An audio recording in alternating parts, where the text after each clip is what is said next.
I was once told that if ye work hard and never give up, ye can achieve anything. Which is a lovely sentiment, but let me tell ye, if ye see a sign that reads, "Entry strictly prohibited after sunset and before sunrise," any violation will invite legal action, and that sign is put up by the actual official government, ye should probably give up.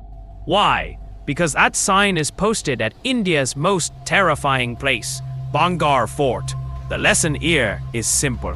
Governments don't enforce bedtime, not unless there's a truly compelling, often creepy reason. And in the case of Bangar, that reason is an ancient, city-destroying curse. This isn't just an urban legend. It's a documented, officially sanctioned mystery that has baffled historians and terrified locals for centuries. Bangar was once a thriving 17th century city in Rajasthan. The people were prosperous. The princess was beautiful. Until a single fateful moment of rejection turned the entire city into a ghost town overnight. The curse is real enough that people still disappear when they try to enter after dark. Our story begins with the beautiful Princess Raknavati and a powerful but sinister sorcerer named Singya. Singya was hopelessly in love with the princess, but knew he could never win her fairly. So he devised a dark plan.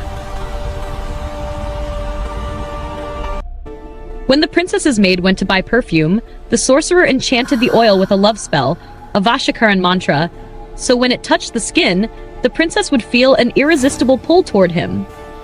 But the princess was not fooled. She saw through the trick and threw the oil onto the ground. The oil did not spill. It transformed. It became a massive boulder. The rock rolled down the hill and crushed the sorcerer beneath its weight. As Singya lay dying, gasping for air, he did one final thing. He cursed the entire city. He declared that everyone would die and their souls would remain trapped within the fort walls forever, doomed to haunt the ruins. According to legend, the prophecy came true the very next day. But the most disturbing part is not the ancient story. It is the modern reality. The Archaeological Survey of India has placed an official no-entry sign at Bangar after sunset.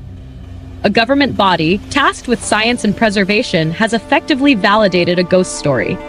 People living near the fort refuse to build houses with roofs close to the walls. They believe any roof will collapse if built under the curse. Locals speak of strange sounds, sudden smells of perfume, and the constant feeling of being followed. The most chilling detail is not what people see. It is what they hear. Visitors report the sound of women dancing, music playing, and desperate cries for help, all coming from a place meant to be silent and empty. They say the fort swallows voices after sunset. Those who enter late never leave. Their voices join the thousands already trapped. Now comes the rational question. What really happened? Historians offer grounded explanations. A natural disaster, a sudden war, a catastrophic water shortage. Here is the uncomfortable truth. The curse story is more profitable than history. It draws millions of tourists eager to test the danger until the official closing hour.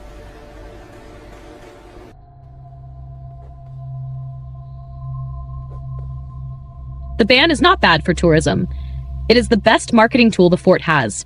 It confirms fear. It feeds curiosity. It turns Bangar into India's most lucrative ghost story. So while the legend of the sorcerer and the princess ends here, the real mystery begins. Is the government protecting you from a curse or protecting the legend itself? And why might the ASI sign be hiding a scandal instead of spirits? If you want the truth behind the world's greatest supernatural mysteries, subscribe now. Because the real answer is not a heartbroken sorcerer. It is earthquakes, economics, and administrative cover-ups.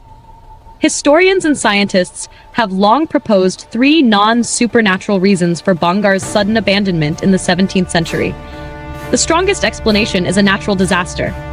The fort's structures show signs of sudden collapse and severe stress. Legend claims the city vanished in one night. That pattern matches a major earthquake. The missing roofs are not the result of a curse. They were likely flattened by seismic shock. People did not abandon a thriving city. They fled a shattered and unstable one. The curse story gave meaning to an event that destroyed lives without warning. Another explanation is water. Bangar sits in Rajasthan, a harsh desert region. A large settlement required steady access to water. A prolonged drought or shifting water source would force mass migration. The city was not wiped out by magic. It was emptied by survival. Then comes the real scandal. The ASI cover-up. If the cause was natural, why would India's top preservation authority enforce a supernatural ban? The answer is liability. The ruins are dangerous. Ancient structures weakened by earthquakes pose serious risks. Making the fort safe around the clock would require massive funding. Blaming a curse is cheaper. A paranormal warning shifts responsibility. If someone enters after dark and gets hurt, the fault is no longer structural failure. It becomes personal choice. Fear becomes a legal shield.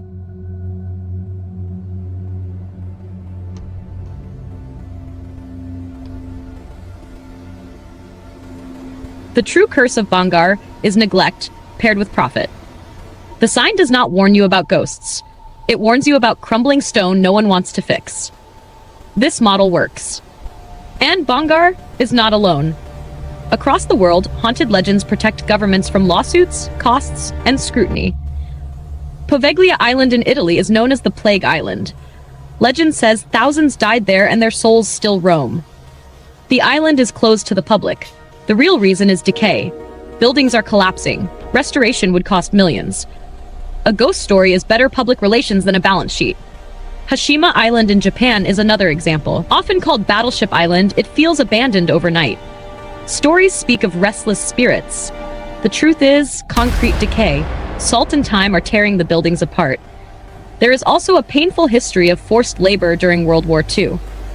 Ghost stories distract from structural danger and historical accountability. Bala Fort in Oman tells a similar story. Local folklore claims powerful jinn guard the site.